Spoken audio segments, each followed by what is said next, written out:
वाचा चाचे निपत्य भूमि दंडवदुष्टाति अस्यं सारं मुदाश्रमं सवित्वा गन्धर्वीरेणनामिनेति श्यामे रमारमणं सुन्दरता परिष्टा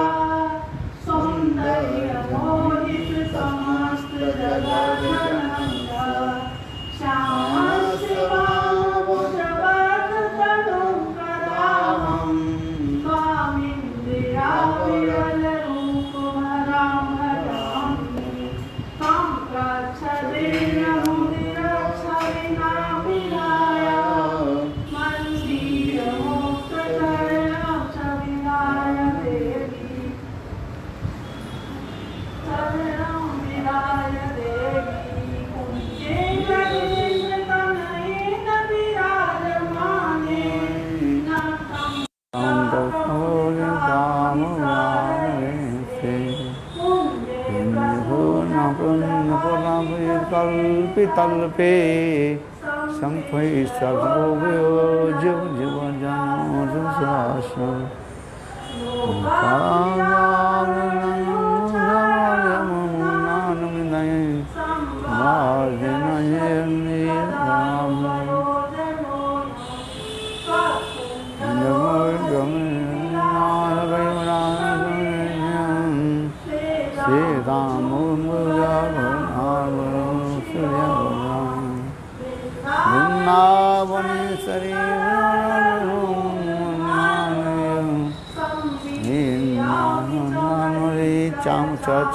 चामुरेनो लीला निकुंज कुहरी भवती न मुकुंदं चित्ते वसुचेत मोतिराक्षणामे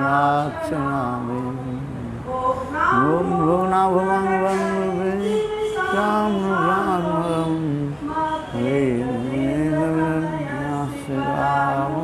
से भावने कपूरे बिंदु में से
प्रार्थना संग अर्थ कम पूरा याद है। बहुत सुंदर लगा, बहुत सुंदर।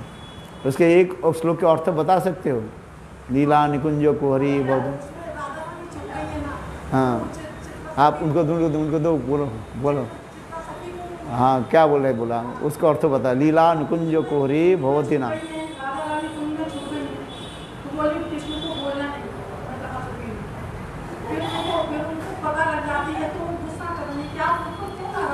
किसके ऊपर गुस्सा कर रही है? चित्रा सुखी के ऊपर?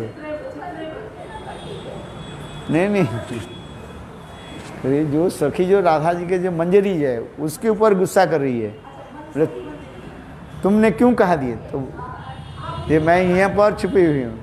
तो अब वो सखी करें ये हे राधे हमारे ऊपर आप क्यों आप गुस्सा कर रही हो। चित्र व सूचितम, चित्रा सखी ये सूचित कर दिया कृष्ण को। तो कृष्ण जब श्रीमती राधिका जैसे जब ऐसे क्रोध से जब करने लगे उसको कृष्ण दूर से देखकर कृष्ण भी डर गए, ये शब्द दिखा रहे हैं। इसके तात्पर्य यह है ये श्रीमती राधिका अपने जो प्राण पृष्ठ सखी ललिता पिछा को तो डांट नहीं सकते हैं, वो तो उन पे समान ही है, किंतु उसके द्वारा ही अपने मंजरियों की डांट करके मानो ये अपने भाव को व्यक्त कर रहे हैं। जैसे हम कहते हैं ना घर के बहू तो ठीक से उठते नहीं है, काम नहीं करती है, घर वाली जो आज काम करने वाली जो होती है तो उनको डांटते हैं, तो कहते हैं तुम ये झाड़ू ठीक नहीं लगाया, उठते नहीं हो, कल से घर से आने की जरूरत नहीं है, यही करनी। तो समझ जाती है, नहीं बहू जो है समझ जाती है ये मुझे डायरेक्ट नहीं करके उसकी ये समस्त कथा है। तो ये समस्त जो है ये किस प्रकार श्रीमती राधिका अपने प्राण प्रियतमा मंजरियों के प्रति कैसे स्नेह भाव आदि रखते हैं। हाँ हाँ ये समस्त जो है बहुत सुंदर है। हाँ अच्छा है, काल सुना देना दूसरी एक कोई। हाँ अच्छा है, राधा कुंड की कई श्लोक सुना है, राधा कुंड अष्टक श्लोक याद है?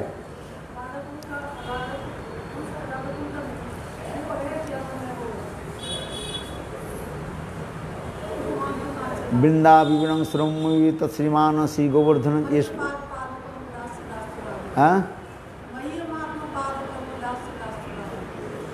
नहीं वो तो कुमकुमाप्त कंचनम जो कुमकुमाप्त कंचनम जय गर्भ हरि गौरव वो श्लोक दूसरी।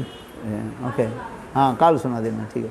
ओम अज्ञान स ज्ञानांजन शलाकया चक्षुर्मिलितं येन तस्मै श्री गुरवे नमः।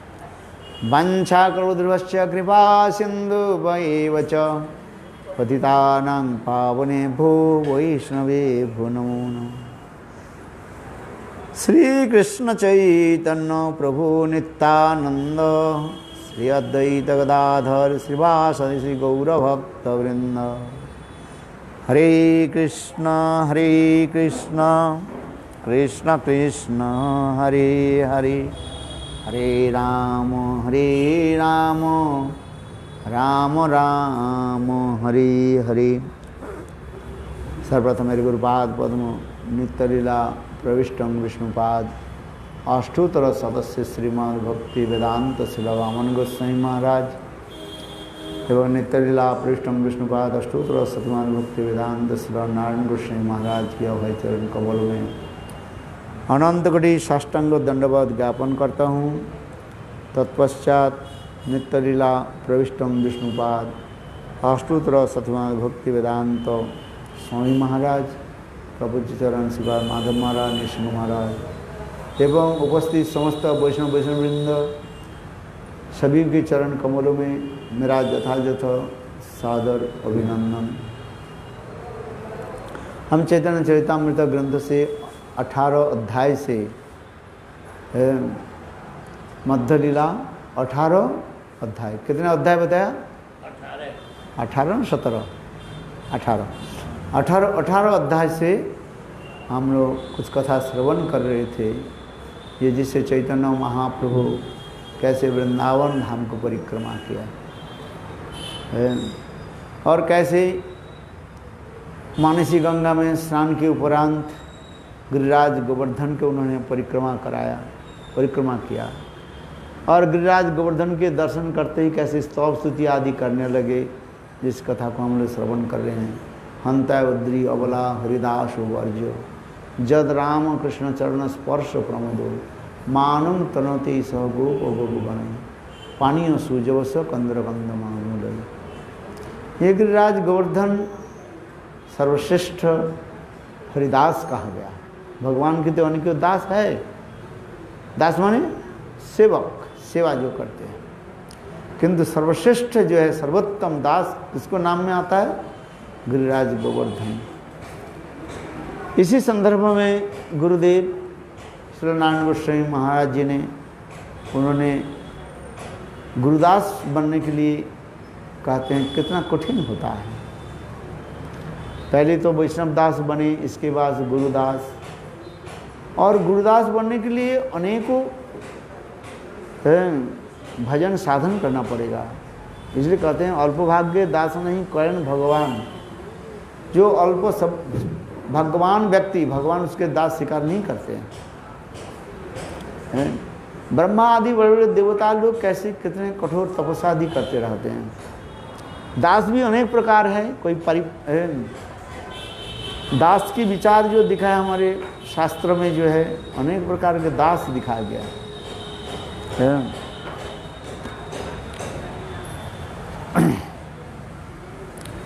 तो ये समस्त विचार आदि गौड़ीय वैष्णव ही एकमात्र सूक्ष्माति रूप में आपको मिलेगा। एक कहते हैं शिष्य ब्रुव होता है, जिस कथा को बार बार मैं आप लोग के याद दिलाता हूँ कहीं भूल ना जाए। क्या बताया था? शिष्य ब्रुव। शिष्य ब्रुव मतलब क्या है? अपने स्वार्थ सिद्धि के लिए नटंगी करते हैं। हाँ समझ रहे हैं। वास्तव उसके कोई गुरुदेव के साथ कोई संबंध नहीं है। गांजा भांग पीने वाले सब है, सब इधर उधर की करने वाले। किंतु जब अपने स्वार्थ सिद्धि होता है कहते हैं इस गुरु से दीक्षा लेकर के बस ऐसे ऐसे करते रहते हैं। तो उसके बाद वो शिष्य ब्रुव के बारे में हम लोग भी श्रवण किया, एकलव्य के उदाहरण दे करके। और फिर तामसिक गुरुदास के बारे में हम लोग भी श्रवण किया, कर्ण के बारे में। भीष्म की गुरुदास के बारे में भी हम लोग श्रवण किया, ये राजसिक गुरुदास के रूप में है। और फिर सात्विक गुरुदास के बारे में हम लोग भी श्रवण किया, किस प्रकार आरुणिक और उपमन्यु की कथा हम लोग श्रवण किया है। ये भी परमार्थ में, यहीं से परमार्थ शुरू। कर्ण, भीष्म, एकलव्य, ये सब जो है इसमें कोई पारमार्थिकता नहीं है।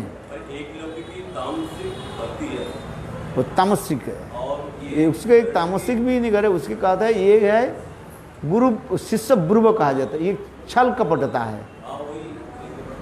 हाँ, उसकी भी वो रूपता है। कर्ण की जो है तामसिक गुरु ले लिया। हाँ, तामसिक गुरुदास ये है कर्ण के नाम में आ गया है। और राजसिक गुरुदास के बारे में आ रहे नहीं, भीष्म पितामह के नाम आ गया।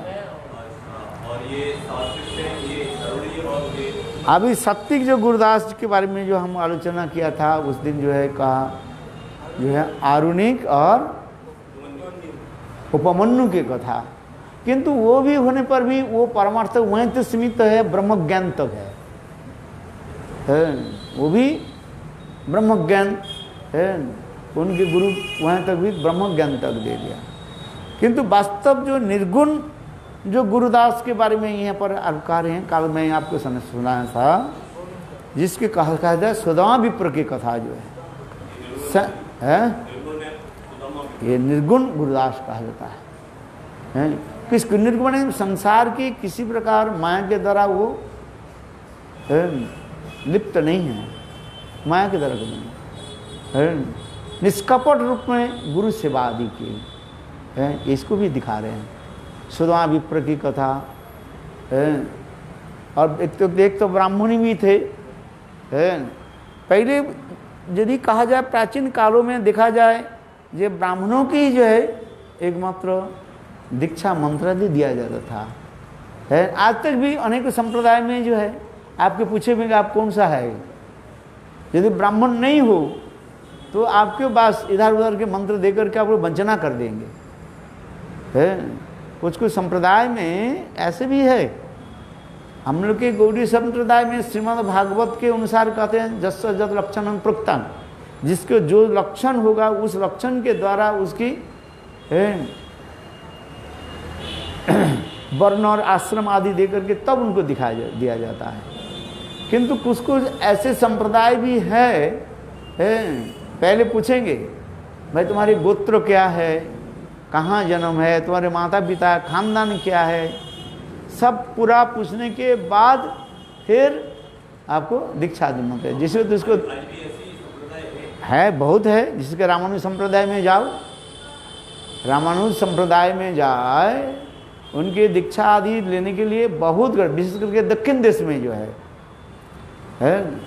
दक्षिण देश में साउथ इंडिया में इसको तो बहुत कड़ी नियत रखते हैं, जिसको तो इसको थोड़ी दीक्षा दिया जाएगी, विचार रखते हैं ये सात्विक गुण होने वाले के है कि नहीं है, हर एक को नहीं दिया जाता है।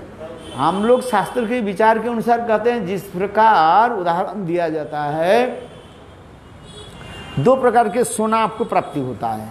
एक जो है सोना, जो है सोना समझते हो, गोल्ड। एक प्रकार स्वर्ण जो है आपके खनि से मिलता है, और एक प्रकार सोना जो है आप केमिकल दे करके उसके सोना बना सकते हो।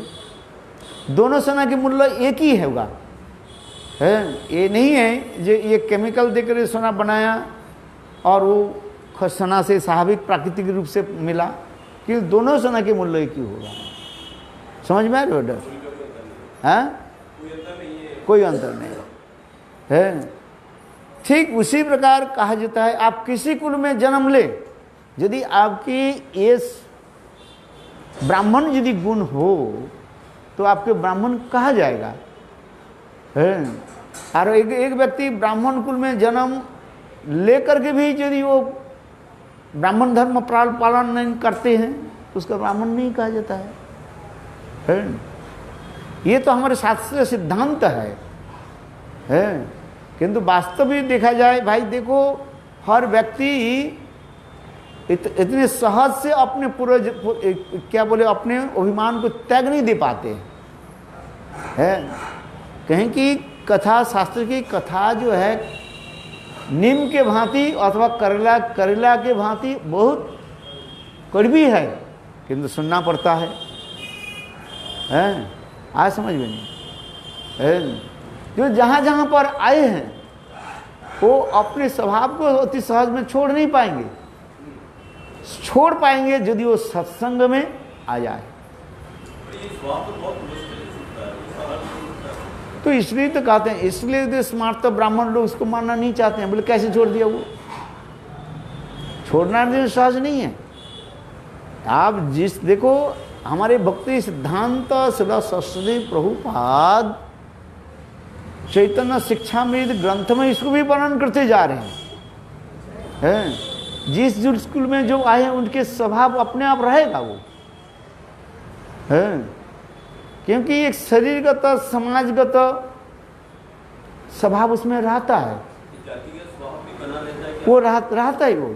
किंतु जो सत्संग में रह करके, एकांतिक सत्संग में रहना चाहिए, हाँ, तब वो अपनी वो समस्त पूर्व संस्कार को छोड़ देंगे। इसलिए कहते पूर्व इतिहास भूली न सकल सेवा सुख पे मने, तुम्हें तो अमार अमी तो तुम्हार की काज अपर धने। उत्तम ठाकुर का है। स्वभाव को छोड़ देना ये बहुत कठिन होता है, क्योंकि जीवों की स्वभाव कैसे बनता है। भक्तिनाथ ठाकुर स्वयं चैतन्य शिक्षामृत ग्रंथ में जिस कुल से आप आए हैं, कुल में वंश से आए हैं, उसके जन्मगत एक स्वभाव आप देख रहे हैं। ये मेरे माता पिता क्या करता है ठाकुर जी पूजा करते हैं नहीं करते, वो एक उसके उनके ऊपर एक संस्कार बन जाता है। यद्यपि सबके लिए एक नहीं होता है। कोई भी दिखाए ब्राह्मण बालक भी शराब पीता है, गुटखा खाने वाले। मैंने अभी उसको बोला कि भाई हमें 5 ब्राह्मण लेकर के लाओ, हम यहाँ पर भागवत में ये बैठाएंगे, बोले गुटखा पाठ करने के लिए बैठेंगे ना। श्रीमद् भागवत जो गुटखा जो केवल वो पाठ करेगा, 5 ब्राह्मण लेकर के आओ। किंतु 5 ब्राह्मण ऐसे होना चाहिए, सदाचार ब्राह्मण हो, सदाचार ब्राह्मण होना चाहिए, है, जो गुटखा नहीं खाते हैं, ये नहीं करते। बोले वो कह रहे, बोले मैं गुटखा ये तो मिलना बहुत कठिन होता है। मतलब मिले तो मिल जाओ तो ले आओ, कम से कम 1 हो 2 हो लेकर के आओ, है। जो शराब पीता नहीं है, गुटखा नहीं खाते, किसी प्रकार मादक द्रव्य आदि सेवन नहीं करते हैं, है, ऐसे कम से कम 2 भी ब्राह्मण भी मिल जाए, हम यहाँ पर बैठेंगे, मैं पैसा दूंगा, है, जैसे पैसा है। हम तो इसमें भागवत करना चाहते हैं, हम वो गुट का पाठ करें बस। हाँ, समझ में तो बोले कहाँ मिले, कहाँ मिले, मैंने ढूंढो, मिल जाए तो अच्छा, नहीं कोई बात नहीं है कि नहीं। इसलिए कहते हैं यदि उस कुल से नहीं मिले तो आप दूसरे कुल में भी ले सकते हैं आप उसमें। हमारे मठ के नहीं कर सकते। अरे मठ के लोग ब्रह्मचारी मिले कहाँ? हमारे मठ के ब्रह्मचारी कितने हैं आप बताओ तो। ये तो 3 हमारे पास बैठे हुए हैं, एक पुजारी है, प्रभु जी है, सब सबके काम करने वाले हैं ना, सबके हिसाब सबके पास तो अपने ये है ना, सेवा है, और इतने समय तक कहाँ बैठ पाएंगे। इसलिए मैंने कहा ले आओ तुम, मठ के लेना तो अच्छा ही है, आपके विचार जो करें वो उत्तम है, मैं तो चाहता हूँ, किंतु कहाँ मिले कहाँ है? क्या जी, क्या जी? अरे कौन आएगा भाई, आप ले आओ, आपकी बात मानेंगे तो अच्छी बात है, मेरे बात कोई मानने वाला नहीं, इसलिए मैं बोलता ही नहीं है। चलो, मैंने उसके मैंने कहा ए तुम ले आओ, खोद ढूंढो, है, अच्छी बात है, दोनों होना चाहिए, अच्छा होता है। इसमें वर्ण आदि बात, इसमें वैष्णव कोई भेद नहीं है। जो गुरु से मंत्र दीक्षा आदि लेते हैं वो ब्राह्मण से भी श्रेष्ठ माना जाता है। अहो वतो सपचतो गोरियान जद जिहाग्रे वर्तते नाम तुभ्य। श्रीमद् भागवत में कहते हैं एक बार कोई भगवान के नाम उच्चारण कर लेते हैं वो सामवेदी ब्राह्मण से भी श्रेष्ठ माना जाता है। आप बताओ, है, इसलिए कहता है अहो पतो सपचतो गोरियान जद जिहाग्रे वर्तते नाम तुभ्य है। और जो नाम ऐसे करने वाले व्यक्ति की भी कहा गया, बोले उसके क्या हो गया, पूर्व जन्म में सब कुछ हो चुका है, उसको जाग जोग तपस्या आदि शुद्ध सब कुछ हो चुका है। आज समझिए, श्रीमद् भागवत में ये वर्णन करते जा रहे हैं। आज समझिए, तो मैंने इसलिए कह रहा था मिल जाए तो अच्छा है, नहीं मिले तो नहीं, तो कोई तो बात। वकील साहब समझ में आया कि नहीं है? वाह, अच्छी बात है। तो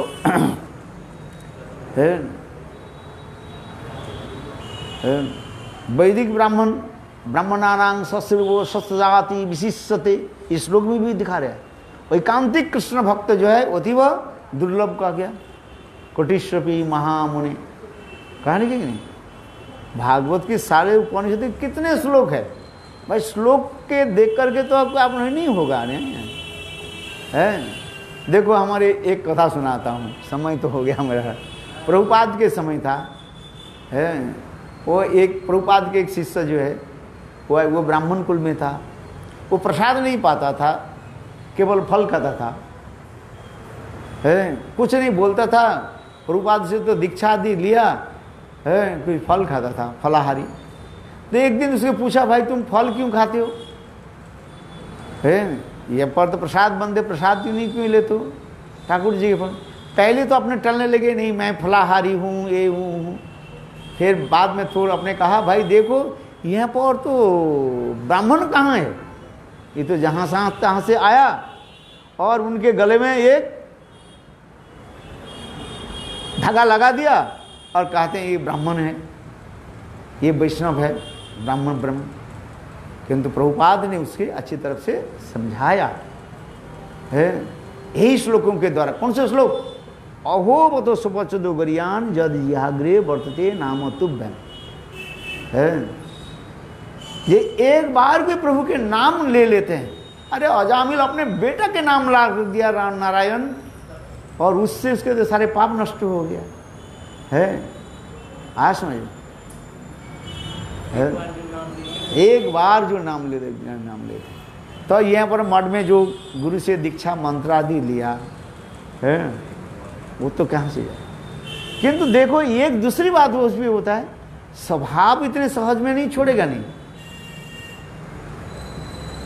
ठीक है जैसे स्वभाव माने नेचर वो कैसे छोड़ देंगे, वो तो केवल भगवत नाम करते करते छूटेगा। जैसे गुरुदेव एक उदाहरण देते थे, शायद आप लोग भी सुने हैं। मठ में एक ब्रह्मचारी था, है ब्रह्मचारी था। तो देखा क्या वो ब्रह्मचारी एक ब्रह्मचारी ने देखा क्या, जो देखा क्या ब्रह्मचारी के कोई कपड़ा जो है इधर उधर कर देते हैं। एक ब्रह्मचारी के कपड़ा, जिस ब्रह्मचारी इस कमरे, उस कपड़े के ब्रह्मचारी के इस कपड़े में इस कमरे में रख देते हैं, उस कमरे में रख देते हैं। तो एक दिन किसी ने उसे पकड़ लिया, प्रभुपाद के पास पूछा, बोले तुम ऐसे क्यों किया? बोले प्रभुपाद, वो कहने लगे गुरुदेव पैर में चोर था चोरी करता था। है चोर के काम क्या है? दूसरे को सामान उठाना। या तो मैं तो सामान उठा, इसलिए उठा करके इस ब्रह्मचारी के कपड़ा उसमें रख देता हूं। स्वभाव जो है नहीं जाता है। चोरी करना तो छोड़ दिया, किंतु हेरा फेरी में नहीं छोड़ता है। इसलिए कहना है, इधे तो रूप गोस्वामी पाद क्या ले, दिष्टि स्वभाव जनित बुभुषस्य दोषी न प्राकृतम। किसी वैष्णव के बाहर की दोष बाहर की स्वभाव देख करके उनके प्रति किसी प्रकार अवज्ञा मत करो। इसलिए दिष्टि स्वभाव जनित बुभुषस्य दोषी न प्राकृतम। ये भी तो दिखा रहे ना, जब कोई गुरु से जब दीक्षा मंत्र आदि लेते हैं उसको ब्राह्मण से भी श्रेष्ठ मानना चाहिए। किंतु स्वभाव उसको कब जाएगा? एक दिन में थोड़ी स्वभाव चला जाएगा। नाम करते करते, भजन करते करते जाएगा। है तो अभी वैष्णव तो बना, ये तो ठीक है, मान लेके तैयार है, किंतु वो पूर्ण स्वभाव भी नहीं जाएगा। है इसलिए वैष्णव के तारतम्य दिखा रहे हैं, कनिष्ठ, मध्यम और उत्तम।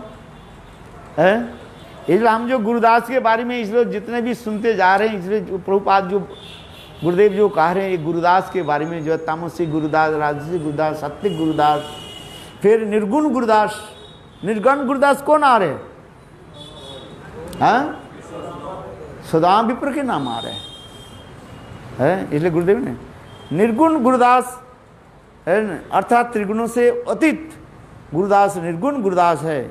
श्रीमद् भागवत में इसका वर्णन आता है।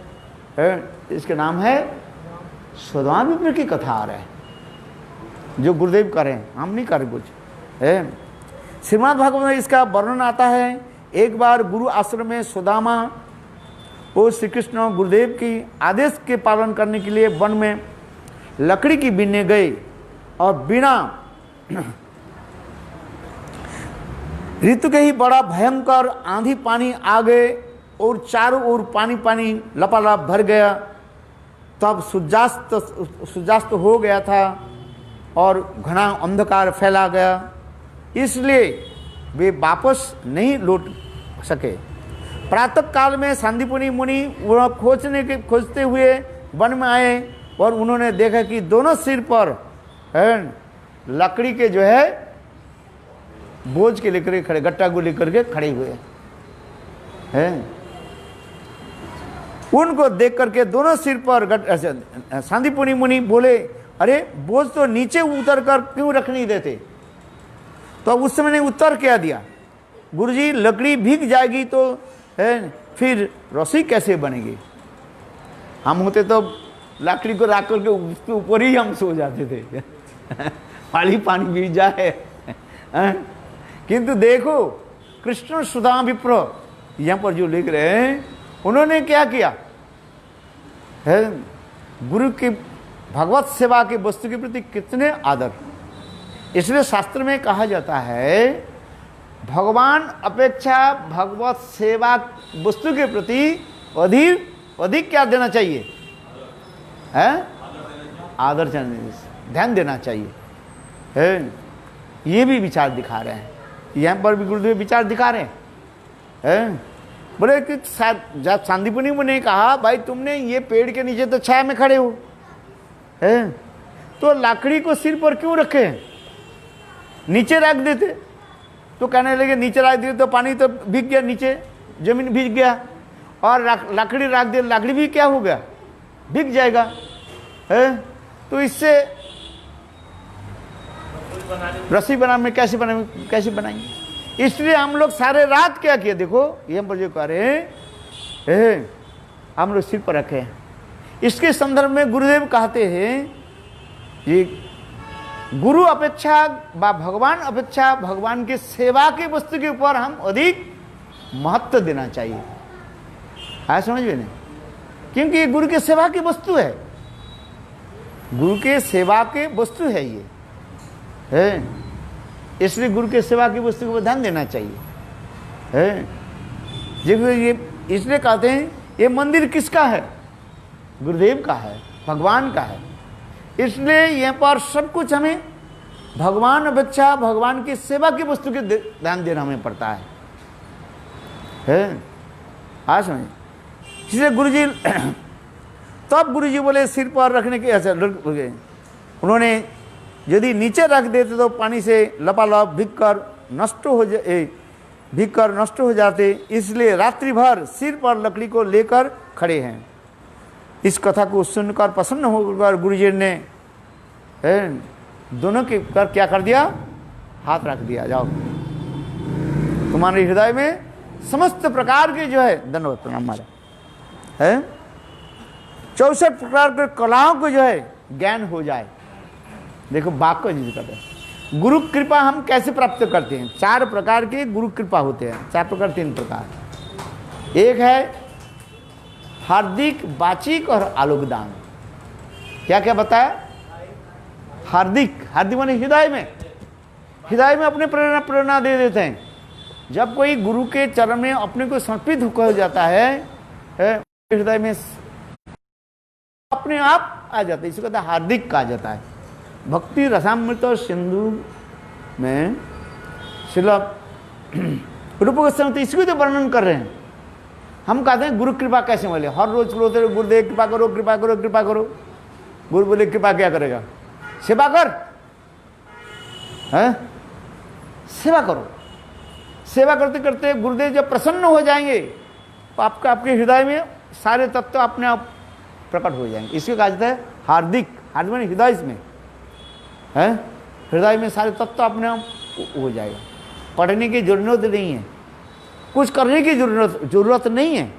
जिसके उदाहरण भी है शंकराचार्य के शिष्य क्या नाम गिरी, ये उदाहरण देते हैं। देखो मायावादी हो कुछ भी हो, क्यों तथापि ये तो उदाहरण के योग्य है। ये विद्या बुद्धि पांडित्य के ऊपर निर्भर नहीं करते। श्लोक पढ़ लिया तो क्या हो जाएगा है, कितने श्लोक पढ़ने वाले श्लोक बोलने वाले सब हो जाता है। और 2 दिन में थोड़ा ब्रेन यदि इधर उधर हो जाए, एक श्लोक भी बोल नहीं पाओगे है, श्लोक कहाँ आ जाएगा। इसलिए कहते हैं गुरु से, गुरु की कृपा हार्दिक में जिसको कथा में आ रहे हैं, हार्दिक माने गुरु प्रसन्न हो जाए तो स्वाभाविक रूप में आपके हृदय में अपने तत्व ज्ञान अपने आप आ जाएगा।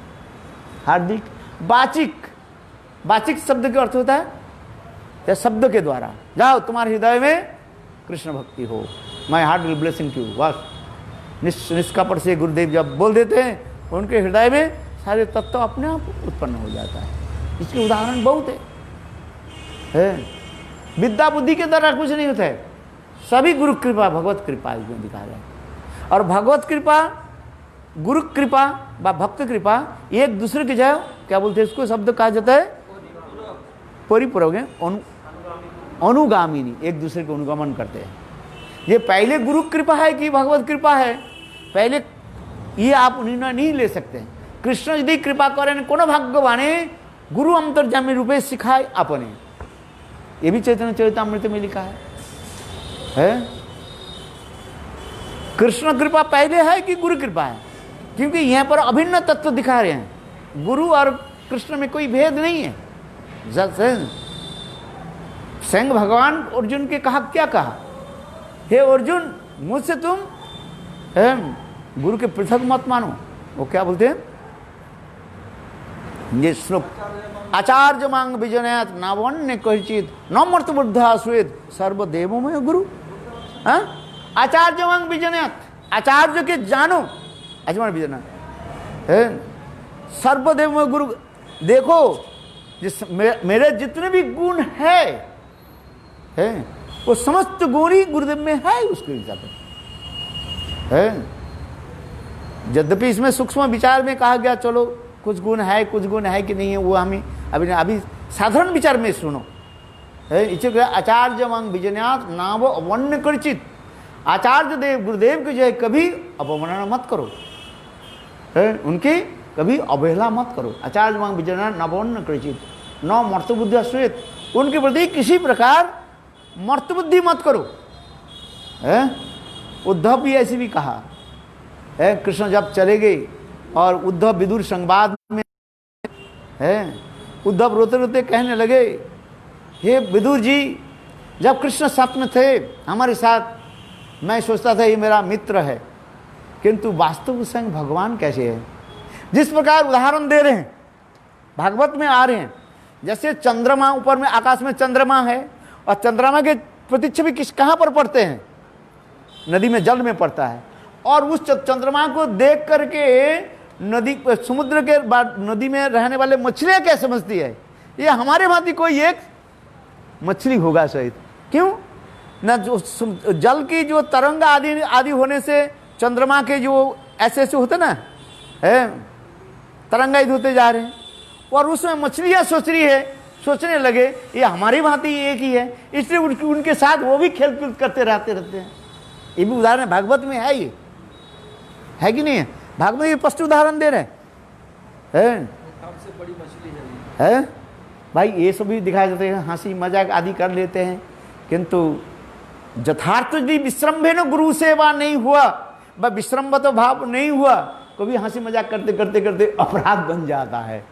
इसलिए ये भी सावधानता रही है। मैं किसी को, मेरा कोई नहीं, भागवत में लिखा है, उसमें जो है उसमें प्रभुपाद की विवृत्ति है, उसमें लिखा है कोई करते हैं गुरुदेव, वो हमारे कोई, हम उसके सामने कोई संबंध नहीं है। हम इतना ही कहना चाहते हैं, प्रभुपाद की विवृत्ति लिखा रहे उसमें उसी श्लोक के विवृत्ति प्रभुपाद ने लिखा है। आचार्य मांग विजनान अवन्य करिचित नमर्त बुद्धा स्वे सर्वदेवमय गुरु है। यहाँ तक भी सर्वदेवमय गुरु की तात्पर्य कहते हुए बोले रुक्मिणी सत्यभामा आदि के भावों की तक उधर तक भी पहुंचा देते हैं। बहुत उसके बहुत सूक्ष्म विचार है, हम तो आगे नहीं जा रहे हैं, तो इसे हम अभी समाप्त करते हैं। 2 मिनट में 35 हो गया हमारे।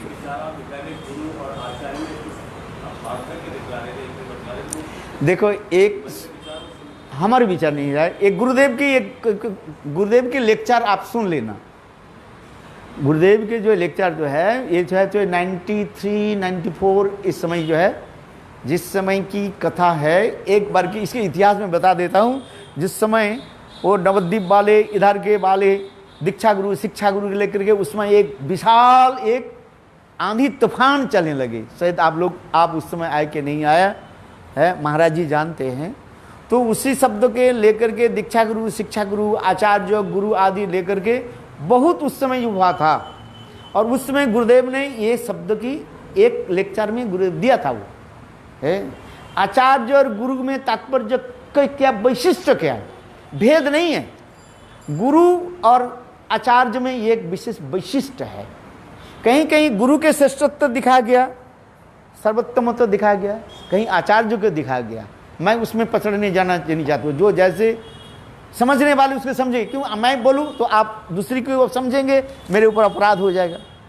आगे में जो गुरुदेव के लेक्चर पढ़ना बस, क्यों गुरुदेव उसमें लेक्चर दिया, हरि कथा बोले, इतना ही हम आपके गुरुदेव की शब्द कह देते हूँ, गुरु बन सकते हैं किंतु आचार्य सबके लिए संभव नहीं होता है।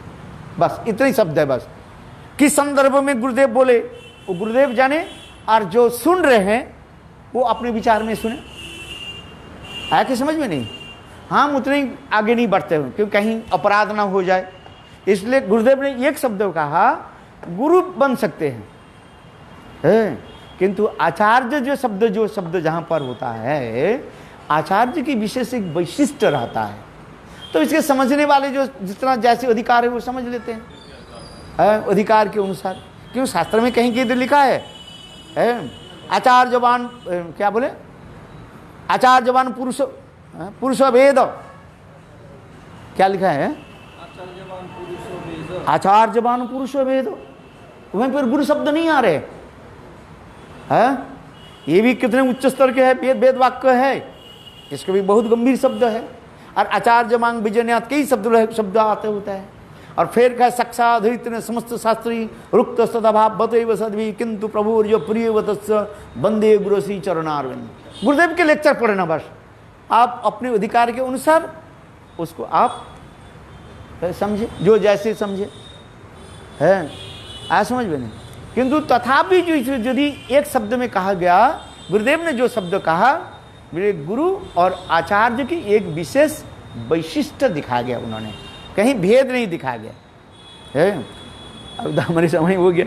ये सुधा विप्र की कथा हम जो श्रवण कर रहे हैं, ये निर्गुण गुरुदास के बारे में किसी प्रकार जो है गुरु सेवा किया और जिसके फल से सभी आगे उनके सुना है। इसलिए मैंने भी कहा गुरु कृपा हमें कब आता है? भक्ति रसामृत सिंधु के अनुसार एक हार्दिक, वाचिक और आलोकदान। आलोकदान क्या है? दृष्टि दे करके, बस केवल आंखों की दृष्टि वहीं पर पड़ जाए। हम लोग कहते हैं ना, सुबह दृष्टि करो प्रभु जगतेर प्रति, जागू के हृदय अमर सुमंगल आरती। आरती क्या है? ये एक दीप लेकर के ऐसे कि ये आरती तो ऊपर से है, ठीक है। आरती, आ माने सम्यक रूप में, रति माने भगवान के प्रति प्रगाढ़ प्रेम प्रीति।